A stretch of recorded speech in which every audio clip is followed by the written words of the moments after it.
برسوں پہلے کی بات ہے کہ ایک شہزادے سے دوستی ہو گئی۔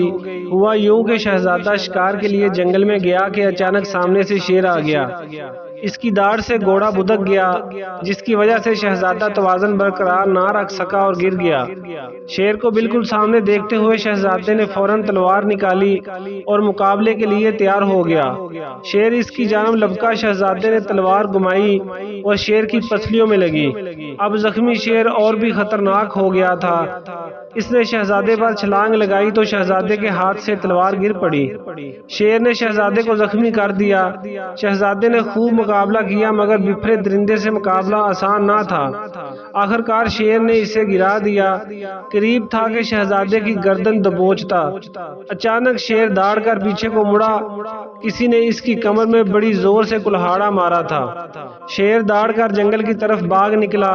شہزادے نے دیکھا کہ ایک خوبصورت نوجوان نے فوراً شہزادے کو اٹھایا، ایک محفوظ جگہ پر لے گیا۔ جا کر اس نے مرہم پٹی کی۔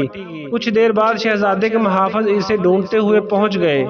انہوں نے شہزادے کو دوسرے گھوڑے پر بٹھایا اور محل کی طرف روانہ ہو گئے۔ یوں لکڑہارے کی شہزادے سے دوستی ہو گئی اور اس کی تیمارداری کے لیے محل آنے لگا تھا۔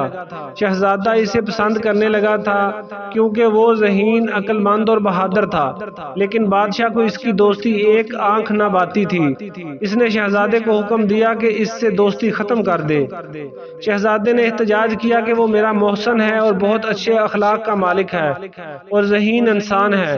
غریب ہونا کوئی جرم نہیں، ایسے سمجھدار سے دوستی کا ہاتھ بڑھایا ہے۔ اب مجھے زیب نہیں دیتا کہ اس سے تعلق توڑوں۔ بادشاہ نے حکم جاری کیا کہ اسے اور اس کے خاندان کو ملک بدر کر دیا جائے۔ یوں ایک فوجی دستہ لکڑہارے کو بے یار و مددگار سرحد سے باہر چھوڑ